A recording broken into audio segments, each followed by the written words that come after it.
जी Nepal HD television अब तपाईँ सँगसँगै।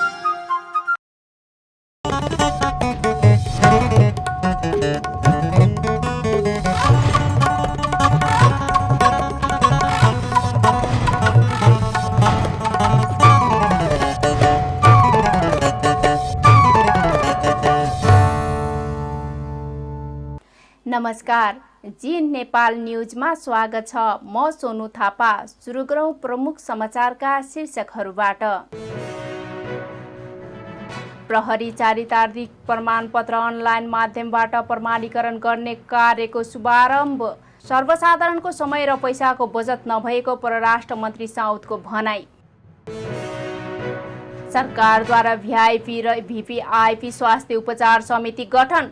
स्वास्थ्य क्षेत्रप्रति जनताले विश्वास गर्ने वातावरण सिर्जना हुने स्वास्थ्य मन्त्री बस्नेतको दावी। नेकपा एकीकृत समाजवादीका नेता खनालद्वारा स्थायी कमिटी बैठकमा संगठन विस्तारमा नेतृत्वको ध्यानाकर्षण। कमजोरीहरूलाई हटाएर पार्टीलाई सशक्त क्रान्तिकारी जगमा उभ्याउनु पर्ने उल्लेख। चीनको हेबेईमा बाढीमा परि कम्तीमा 10 जनाको मृत्यु। 6 लाखभन्दा धेरै मानिसलाई सुरक्षित स्थानमा सारिएको उल्लेख। र दक्षिण अफ्रिकालाई हराउँदै नेदरल्यान्ड महिला विश्वकप फुटबलको क्वार्टर फाइनलमा प्रवेश। नेदरल्यान्डद्वारा दक्षिण अफ्रिका 2-0 गोल अन्तरले पराजित। अब समाचार विस्तारमा। विदेशमा अध्ययन तथा रोजगारीका लागि जान चाहनेहरू अब प्रहरी चारितारिक प्रमाणपत्र प्रमाणीकरण गर्न काठमाडौँको त्रिपुरेश्वर स्थित कन्सुलर सेवा विभाग जान नपर्ने भएको छ। अब यो सेवा सुरु भएपछि मोबाइल, कम्प्युटर वा ल्यापटपका माध्यमले अनलाइनबाटै प्रहरी प्रमाणपत्रलाई प्रमाणीकरण गर्न सकिने भएको छ। एक रिपोर्ट। विदेशमा अध्ययन तथा रोजगारीका लागि जान चाहनेहरूले अब प्रहरी चारित्रिक प्रमाणपत्र प्रमाणीकरण गर्न कन्सुलर सेवा विभाग जानुपर्ने बाध्यता हटेको छ। आज काठमाडौँको त्रिपुरेश्वर स्थित विभागमा आयोजित एक कार्यक्रमका बीच परराष्ट्र मन्त्री एनपी साउदले प्रहरी चारित्रिक प्रमाणपत्र प्रमाणीकरण कार्यलाई पूर्ण रूपमा अनलाइन माध्यमबाट प्रमाणीकरण गर्ने कार्यको शुभारम्भ गरेका हुन्। यसअघि प्रहरी चारित्रिक प्रमाणपत्र प्रमाणीकरण गर्न विभाग आउनुपर्ने बाध्यता रहेको थियो। अनलाइनबाटै प्रहरी चारित्रिक प्रमाणपत्र प्रमाणीकरण हुने भएपछि सर्वसाधारणको समय र पैसा दुवैको बचत भएको छ। राष्ट्रिय एकतालाई मजबुत गर्ने गरी परस्पर लाभका आधारमा अन्तर्राष्ट्रिय सम्बन्ध स्थापित गर्न खोजिएको मन्त्री साउदले धारणा राखे। उनले विदेशी नीतिमा सबै पार्टीको सहमति हुनका लागि प्रयत्न जारी रहेको भन्दै राष्ट्रिय सहमतिका लागि सबै दलको विचार ग्रहण गर्न तयार रहेको पनि बताए। वर्तमान सरकार गठन भएपछि प्रधानमन्त्रीको फलदायी भारत भ्रमण भएको र महत्त्वपूर्ण उपलब्धि हासिल भएको भन्दै मन्त्री साउदले सेप्टेम्बरको अन्तिम सातामा प्रधानमन्त्रीको चीन भ्रमणको पनि तयारी भइरहेको जानकारी दिए। दुर्गम क्षेत्रका मान्छेहरू हुनुहुन्छ, त्यहाँबाट चाहिँ काठमाडौँ आउनु पर्यो, एक्लै आउनु सकिएन। कतिपय केटाकेटीहरू हुन्छन्, कतिपय महिलाहरू पनि हुन्छन्, कतिपय वृद्धहरू पनि हुन्छन्। उहाँहरूले ती ठाउँबाट यहाँ आउँदाखेरि उहाँहरूको लाखौँ रुपैयाँ खर्च हुन्थ्यो। खालि एकजना मान्छे बाहिरबाट आउने मान्छेको 6-7 हजार मात्रै खर्चको अनुमान गर्ने हो। यहाँका चाहिँ होटेलहरूमा बसेको, त्यसपछि ट्रान्सपोर्टेसनको खर्चको मात्रै तपाईँहरूले चाहिँ मूल्याङ्कन गर्ने हो भने करिब 3 लाखभन्दा बढी मान्छे जो यहाँ आउँछन् त्यसमा मोटामोटी 2 अरबभन्दा ज्यादा उनीहरूको चाहिँ व्यक्तिगत खर्च भइरहेको अवस्था थियो। देशका सम्पूर्ण दाजुभाइ तथा दिदीबहिनीहरू पनि यसको बारेमा जानकार हुनुहुन्छ। केही समय पछि नै हाम्रो सेप्टेम्बरमा लगभग सेप्टेम्बरको तेस्रो हप्ता चौथो हप्तातिर चाहिँ प्रधानमन्त्रीज्यूको चीन भ्रमणको कार्यक्रम पनि लगभग हामीले चाहिँ अब तयारी अवस्थामा छौँ। हाम्रो चीनसँग पनि राम्रो सम्बन्ध छ। विगतमा चाहिँ पडोसीहरूसँग, छिमेकी मुलुकहरूसँग भएको असन्तुलित सम्बन्धलाई चाहिँ हामी सन्तुलनमा ल्याउन कोसिस गरिरहेका छौँ। विभागका अनुसार गत आर्थिक वर्ष 2079-80मा विभागले 3,06,022 वटा प्रहरी चारित्रिक प्रमाणपत्र प्रमाणीकरण गरेको थियो।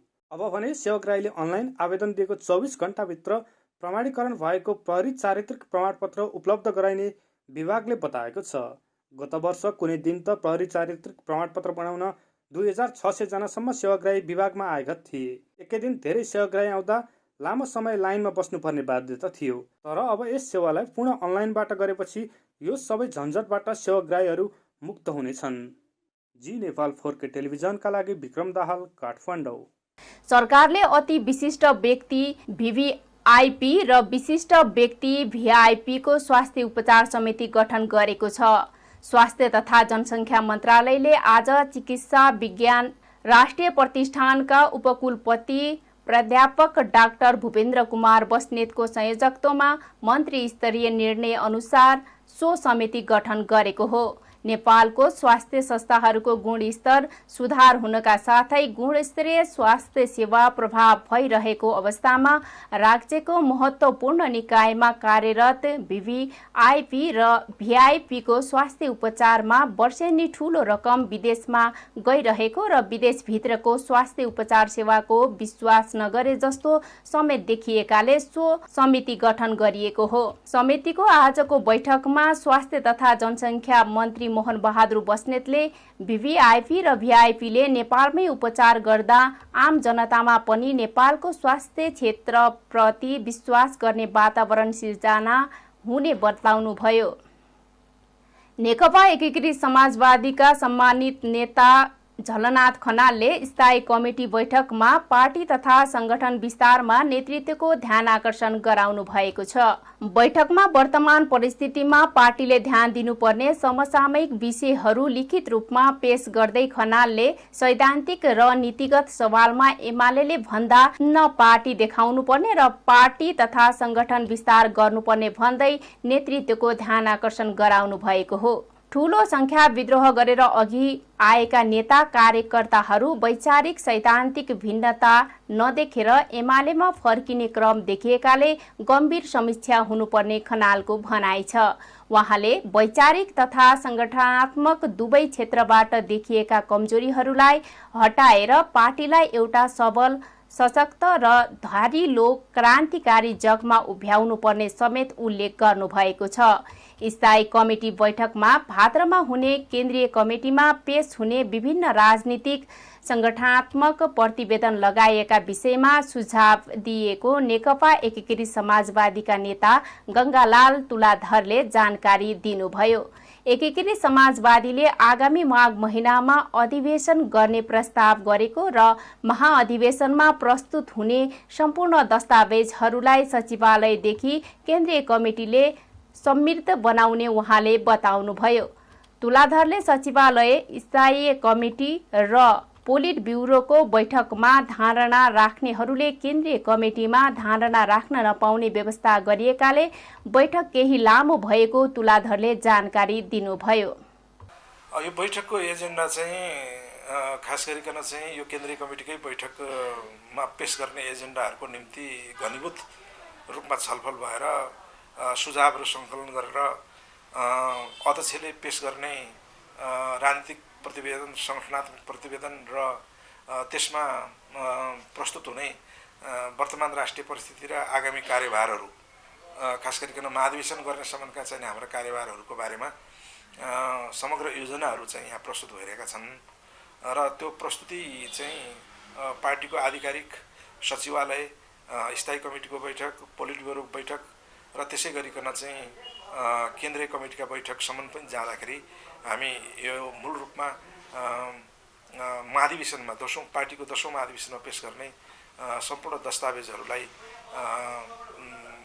समृद्ध बनाउने हिसाबले चाहिँ अहिले यो बैठक बसिरहेका हौँ र यो बैठक चाहिँ हामीले सचिवालयका बैठक 7 दिनसम्म बस्यौँ।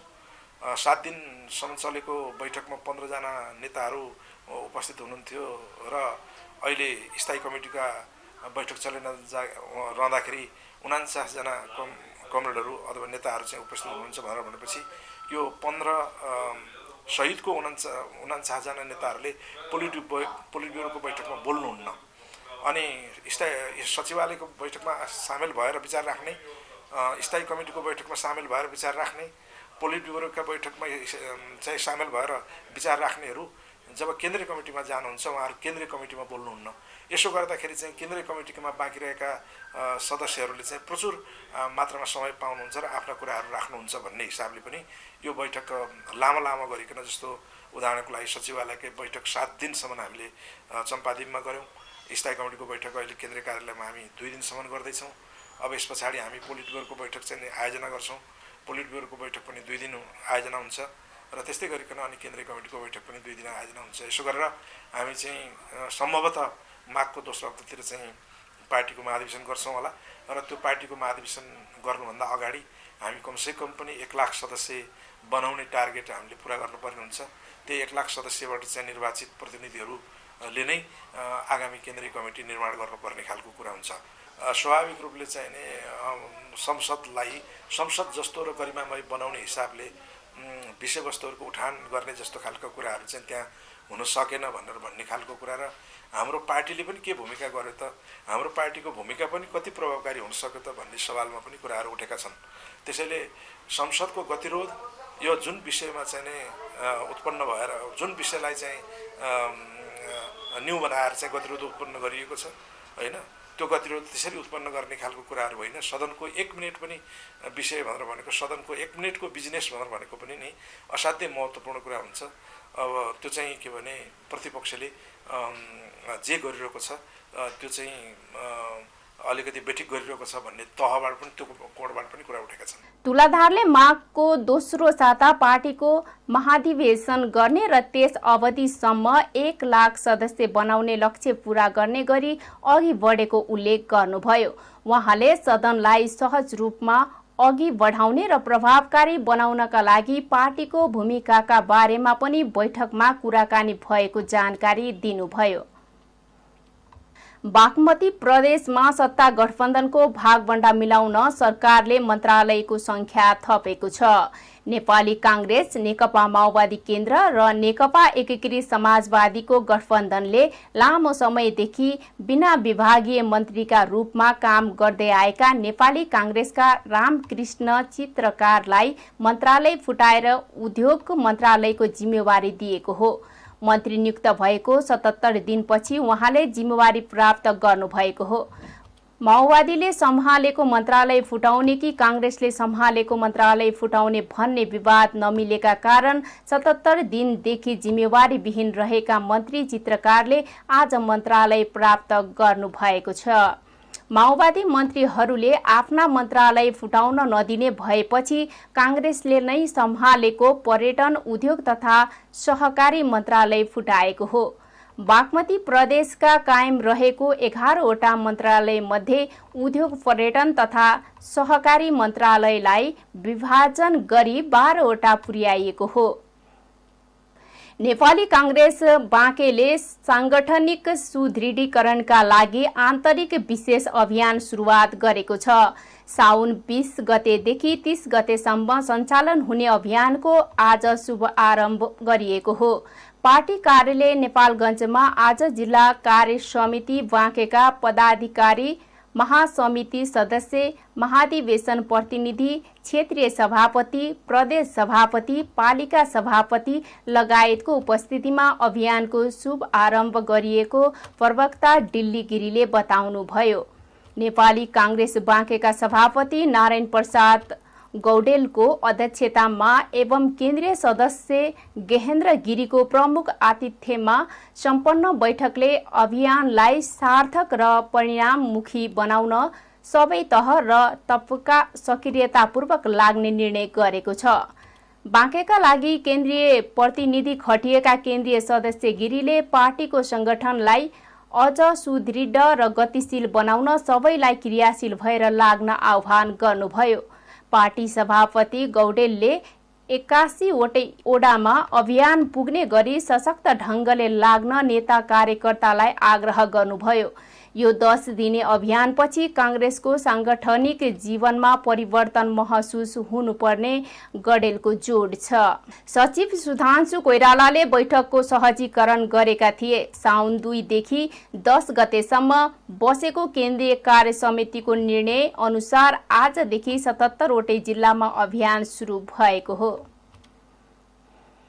उदयपुरमा 19 दिनको अन्तरालमा 124 जनामा डेंगू संक्रमण पुष्टि भएपछि जिल्लाका सरकारवाला निकायले बजार क्षेत्रमा खोज र नष्ट गर अभियान सुरु गरेका छन्। उदयपुर जिल्लामा श्रावण महिनाको 1 गते देखि 19 गतेसम्म सरकारी अस्पतालहरूमा 438 जनाले डेङ्गु संक्रमणको जाँच गराएकोमा 124 जनामा डेङ्गु पोजिटिभ पाइएपछि डेङ्गु संक्रमितको संख्या झन बढ्न सक्ने भन्दै सरकारवाला निकायले जिल्लामा खोज र नष्ट गर अभियान सुरु गरेको हो।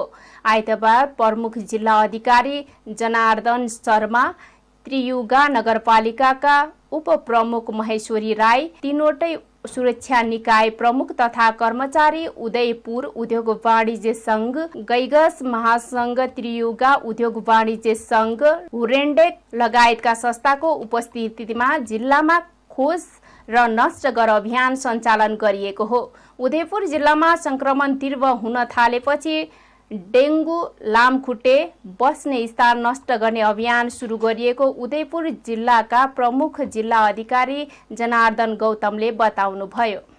यो डेङ्गु संक्रमण यो पछिल्लो समय अलि बढ्दै गएको अवस्था छ। विशेष गरी छिमेकी जिल्ला सुनसरीमा यो अलि अलार्मिङ सिचुएसनै जस्तो देखा परेको छ र हामी कहाँ उदयपुरमा पनि तपाईको अहिले पछिल्लो समय डेङ्गुको संक्रमण भएको कारणले गर्दा अस्पतालमा बिरामीको चाप बढ्दै गएको अवस्था छ र यो पछिल्लो समय यो जिल्लाभरिको तथ्याङ्क हेर्दाखेरि 438 जनाले डेङ्गु भए नभएको परीक्षण गर्दा 124 जनामा संक्रमण भएको पाइएको छ। यसले यो ठुलो सङ्ख्या तपाईको शङ्कास्पद बिरामीहरूलाई परीक्षण गर्दाखेरि 438 मा 124 जना सङ्क्रमित हुनु भनेको यो अलिकति क्रमशः बढ्दै गएको अवस्था छ र यसैलाई मध्यनजर राखेर हामीले गत शुक्रबार तपाईको सरकारवाला निकायहरू उपस्थित भएर एउटा समन्वय बैठक पनि गऱ्यौँ र त्यो समन्वय बैठकमा यसलाई कसरी न्यूनीकरण गर्ने र कसरी नियन्त्रण गर्ने भन्ने सन्दर्भमा हामीले व्यापक छलफल पनि गऱ्यौँ र त्यहाँ छलफल गर्दाखेरि सबै पालिकाहरूलाई खोज र नष्ट गर भन्ने अभियान सञ्चालन गर्नको लागि पनि हामीले त्यो समन्वय बैठकबाट अनुरोध गरेका छौँ।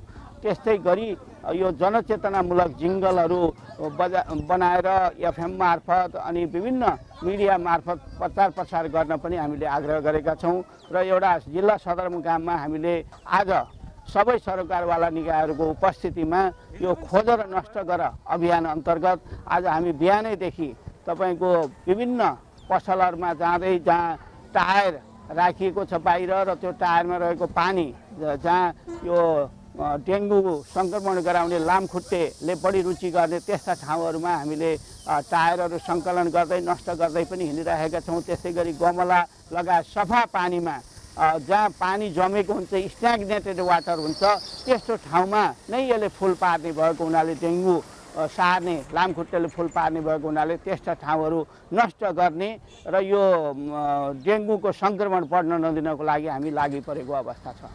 त्रियुगा नगरपालिकाको आयोजना तथा स्वास्थ्य कार्यालय र जिल्ला प्रशासन कार्यालयको समन्वयमा डेङ्गु संक्रमणलाई सार्न सक्ने लामखुट्टेको सम्भावित वासस्थानको खोजी गरी नष्ट पार्ने काम गरिएको त्रियुगा नगरपालिकाका उपप्रमुख महेश्वरी राईले जानकारी दिनुभयो।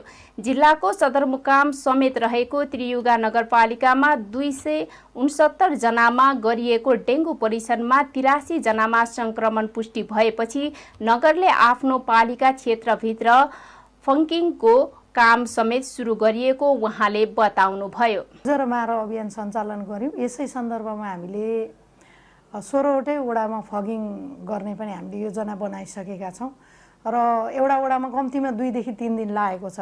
अहिले हामीले 13 सकिसक्यौँ, 12 सकिसक्यौँ, 11 सकिसक्यौँ, 10 सकिसक्यौँ। अब यसरी 8-9 हुँदै 16वटै वडामा चाहिँ छर्ने पनि अभियान गरेका छौँ हामीले हाम्रो कार्ययोजना अनुसार र यसरी नै 16वटै वडामा हामीले प्रत्येक वडामा चिठी पठाएका छौँ। यो डेङ्गु रोग नियन्त्रण खोज र मार गर्नको लागि प्रत्येक टोल विकास संस्थाका प्रतिनिधिज्यूहरूसँग सबैसँग समन्वयात्मक बैठक बसेर तुरुन्त सरसफाइ अभियान डेङ्गु रोग खोज र मार अभियान सञ्चालन गर्नु भनेर प्रत्येक वडामा हामीले पत्र पठाइसकेका छौँ। वडाबाट सुरुवात पनि भइसकेको छ। अलि भयावह नै स्थिति देखा पर्यो। सुरुमा यहाँ थिएन, धरानतिर कता कताबाट आयो। त्रियुगा नगरपालिकामा चाहिँ 269 जनाको टेस्ट गरेको हाम्रो नगरपालिकामा 83 जना बिमारी देखिएको छ। यो चाहिँ एकदम भयावह भएको कारणले गर्दाखेरि यसलाई कसरी नियन्त्रण गर्ने भनेर हाम्रो अभियानहरू निरन्तर सञ्चालन छ। आजबाट चाहिँ हामीले विशेष गरेर बजार क्षेत्रको एरियामा आजबाट जिल्ला प्रमुख जिल्ला अधिकारीको पनि हुनुहुन्छ हामीसँग, सुरक्षा निकाय आर्मी हुनुहुन्छ, जिल्ला प्रहरी हुनुहुन्छ, सशस्त्र प्रहरी, त्रियुगा उद्योग वाणिज्य सङ्घ, जिल्ला उद्योग वाणिज्य सङ्घ, गैर सरकारी संस्था महासङ्घ जिल्ला शाखा र विभिन्न सामुदायिक सङ्घ संस्था, नगर स्तरीय टोल विकास समन्वय समितिको सम्पूर्ण पदाधिकारी, बुद्धिजीवी, समाजसेवी, पत्रकार साथीहरू र हाम्रो सिङ्गो टिम लगायत हामीले खोजेर मार अभियान आज सञ्चालन गरेका छौँ। कमजोर प्रतिरक्षा प्रणाली भएका बालबालिका, वृद्धवृद्धा, गर्भवती तथा सुत्केरी एवं दीर्घ रोग लागेका बिरामीलाई डेङ्गु संक्रमण भए आराम र पौष्टिक आहार प्राप्त नभए ज्यान समेत जान सक्ने स्वास्थ्य कार्यालय उदयपुरका सूचना अधिकारी चिरञ्जीवी निरौलाले जानकारी दिनुभयो। गुलरिया छोटी भन्सार कार्यालयको परिसरमा अहिले लाखौं मूल्य बराबरको सवारी साधनहरू कुहिने अवस्थामा छन्। समयमा लिलामी नभएर सवारी साधनहरू अहिले कुहिने अवस्थामा रहेको र दिन प्रतिदिन झनै कबाडी बन्दै गएको छ, जसले गर्दा सरकारको राजस्व समेत घटिरहेको छ। बर्दियाबाट अफजल खानको एक रिपोर्ट। गुलरिया छोटी भन्सार कार्यालयको परिसरमा अहिले करिब दर्जनौं सवारी साधनहरू रहेका छन्। यी सवारी साधनहरूमध्ये अधिकांश मोटरसाइकल, साइकल, अटो रिक्सा, कार, ट्रक रहेका छन्। यी सवारी साधन चोरी भएका, व्यवहारिक अवस्थामा फेला परेको र चोरीकै इन्डियन बाइकहरू रहेका छन्। यी सवारी साधन लामो समयदेखि भन्सार कार्यालय परिसरमै थन्किएका छन्। कुहिने अवस्थामा रहेको बाइक, कार, ट्रक आदि समयमै लिलाम गरेको भए यो भन्सारको राजस्वमा वृद्धि हुने थियो। तर अहिले भन्सारमा रहेका सवारी साधनहरू कवाडी खान बन्न पुगेको छ। जनशक्तिको अभावले गर्दा केही गर्न नसकेको र अहिले पनि लिलामी प्रक्रियामा रहेको छ। सवारी साधनहरू जो अहिले मुद्दामा राजस्व न्यायिक क्रममा सर्वोच्च अदालत गएका बाहेक बाँकीलाई भदौको लास्ट असोजको पहिलो हप्ताभित्र लिलामी प्रक्रिया बढाउने काम भइरहेको भन्सारका प्रमुख मनोज बस्नेतले जानकारी दिए। म राजापुर भन्सार कार्यालयमा आएको छोटो अवधि भयो। यो छोटो अवधिमा पनि मैले यो मालवस्तु लिलामदेखि लिएर राष्ट्र सङ्कलन काम गर्दै आएको छु र यहाँ जनशक्तिको एकदमै कमी छ। हाम्रा सुभाषापहरू 8 जना दरबन्दी रहेकोमा जम्मा अहिले भर्खर मात्रै 3 जना आउनुभएको छ र 3 जना सुभाषाप मसहित 4 जना छौँ र हामीले लिलाम प्रक्रिया बाइकहरू, सवारी साधनहरू जो मुद्दामा राष्ट्रिय न्यायाधिकरणमा सर्वोच्च अदालतमा गएका बाहेक बाँकीलाई हामीले भदौको लास्ट या असोजको पहिलो हप्ताभित्र लिलाम प्रक्रिया अगाडि बढाउने गरी काम गरिरहेका छौँ। प्रक्रियामा लामो समय लाग्दा सवारी साधनहरूको ह्रास भएर मूल्याङ्कन कम हुने गरेको र लिलामी गर्न समस्या हुने गरेको पाइएको छ, जसले सवारी साधन राजस्वमा घाटा हुने गरेको पनि देखिन्छ। जी नेपाल 4K टेलिभिजनका लागि बर्दियाबाट अफजल खानको रिपोर्ट। बाँकेको खजुरीमा सञ्चालनमा रहेको सुशील कोइराला प्रमुख क्यान्सर अस्पतालले हरेक वर्ष पश्चिम नेपालका 30,000 क्यान्सरका बिमारीको उपचार गरिरहेको छ। ठूलो संख्यामा क्यान्सरका बिरामीको उपचार गर्ने सो अस्पतालमा रहेका सबै चिकित्सक र कर्मचारी काज र करारका मात्र छन्। बाँकेको खजुरामा सञ्चालनमा रहेको सुशील कोइराला पर्खर क्यान्सर अस्पतालले हरेक वर्ष पश्चिम नेपालका 30,000 क्यान्सरका बिरामीको उपचार गरिरहेको छ। ठूलो संख्यामा क्यान्सरका बिरामीको उपचार गर्ने सो अस्पतालमा रहेका सबै चिकित्सक र कर्मचारी काज र करारका मात्र छन्। अस्पतालमा हालसम्म 1 जना पनि स्थायी दरबन्दी छैनन्। काज र करारमा रहेका चिकित्सक र कर्मचारी पनि आवश्यकताको 24% मात्रै रहेको अस्पतालले जनाएको छ।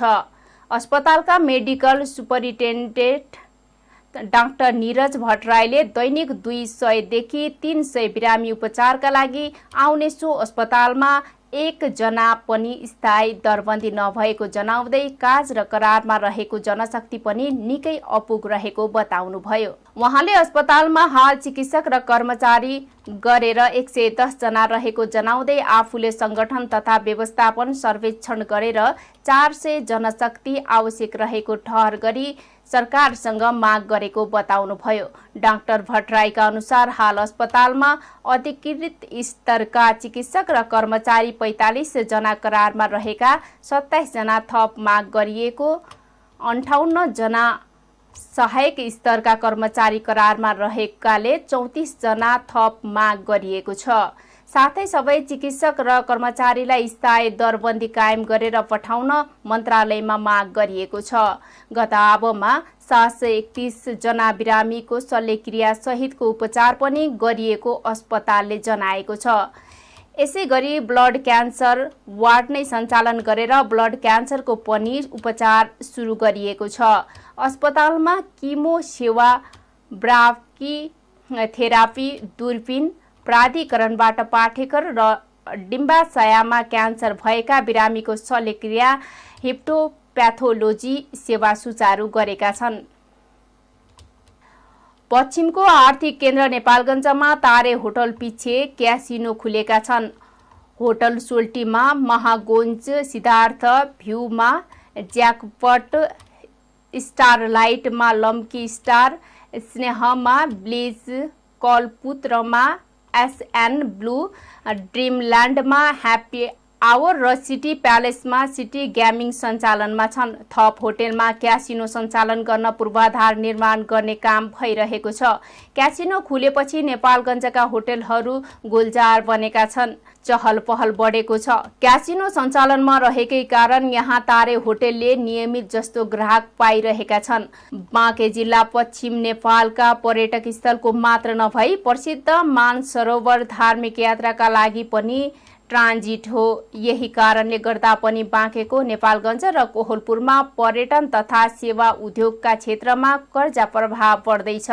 समग्रमा देशभर पर्यटन क्षेत्रमा होटल व्यवसाय विस्तार हुँदै गएको, ऊर्जा आपूर्तिमा सुधार आएको तथा आन्तरिक एवं बाह्य पर्यटन प्रबन्धन गर्ने वातावरण विकास हुँदै गएको सन्दर्भमा आगामी वर्ष पर्यटन क्षेत्र थप विस्तार हुने देखिएको राष्ट्र बैंकको निष्कर्ष रहेको छ। भारतको श्रावस्ती जिल्लामा कार दुर्घटना हुँदा बाँके नेपालगञ्जका 6 जनाको ज्यान गएको छ।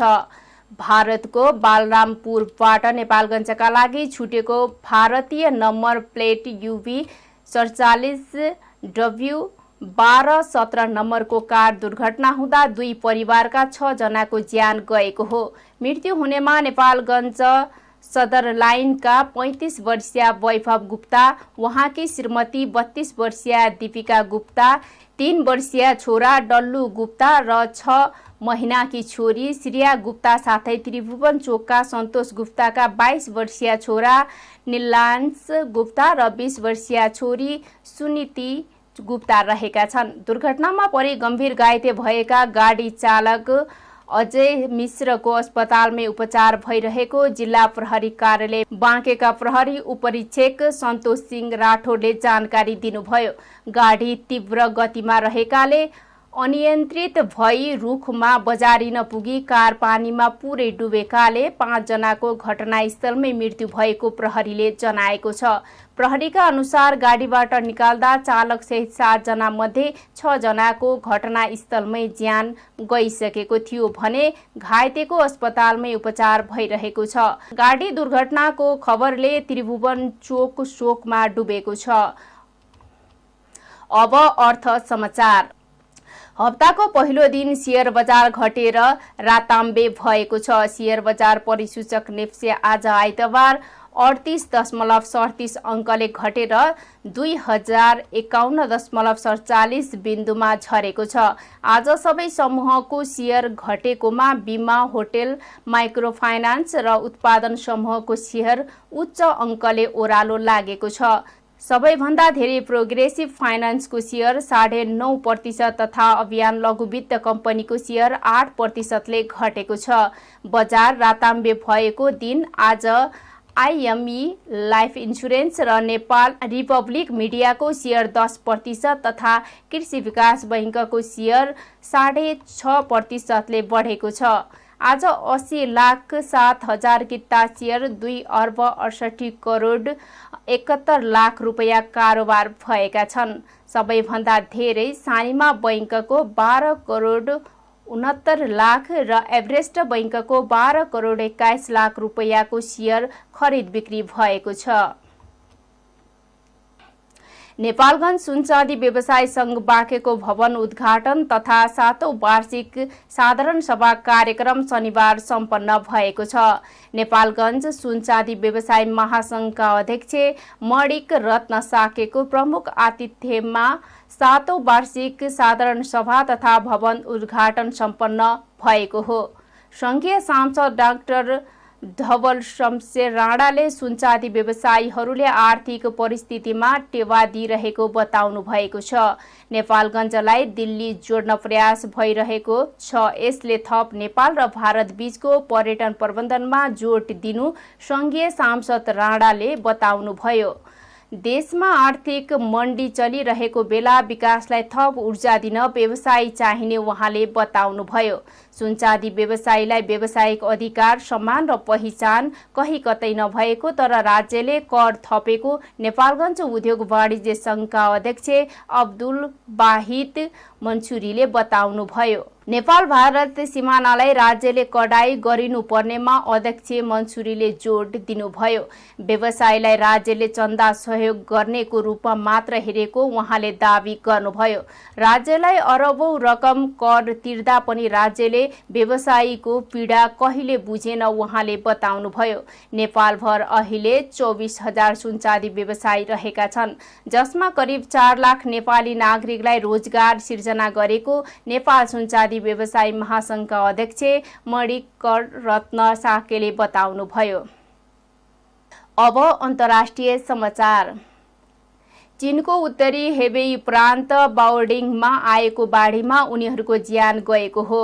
बाओडिङ शहर बेजिङबाट झण्डै 150 किलोमिटर टाढा पर्छ। यो शहरका 6 लाख भन्दा धेरै मानिस जोखिममा रहेका छन्। उनीहरूलाई सुरक्षित ठाउँमा सारिएको विपद निकायलाई उद्धृत गरी चिनिया समाचार संस्था सिन्हाले जनाएको छ। चीन यस वर्ष रेकर्ड तोड्ने गर्मीदेखि ठूलो वर्षासम्मको चरम मौसमी चपेटामा परेको छ। गएको महिना मात्रै प्राकृतिक प्रकोपका कारण 147 जनाले ज्यान गुमाएका थिए। चीनमा शुक्रबार आँधी बेरीको रूपमा आएको होक्सुरी आँधी पछिको मुसलधारे वर्षा 140 वर्ष यताकै सबैभन्दा ठूलो वर्षा भएको मौसमविदहरूले बताएका छन्। अब खेल समाचार। फिफा महिला विश्वकप फुटबलमा दक्षिण अफ्रिकालाई हराउँदै नेदरल्यान्ड्स क्वार्टर फाइनलमा पुगेको छ। आज अस्ट्रेलियाको एलियान्ज स्टेडियममा भएको खेलमा नेदरल्यान्डले दक्षिण अफ्रिकालाई 2-0 गोलले हराएको छ। स्विडेन समूह जी को विजेता र अमेरिका समूह ई को उपविजेता हो।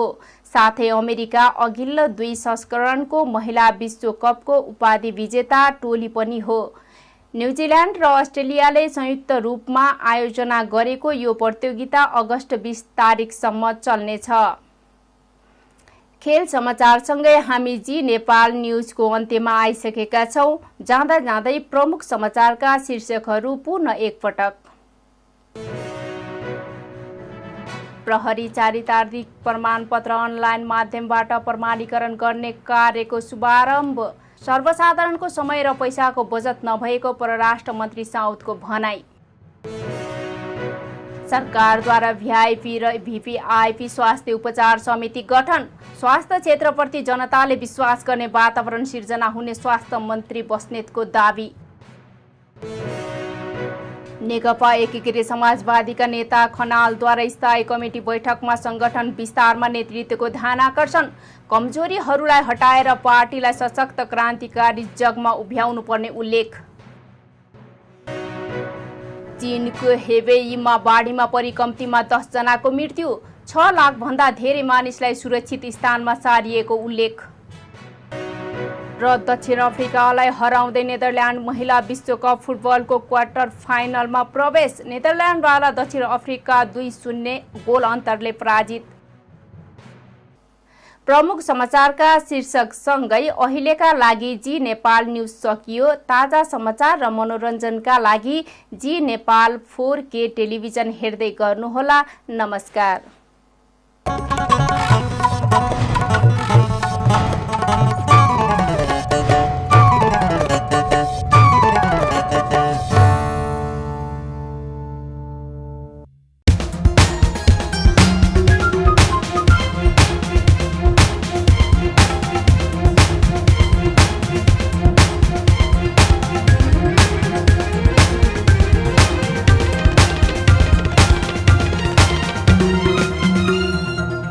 नेपाल HD टेलिभिजन अब तपाईँ सँगसँगै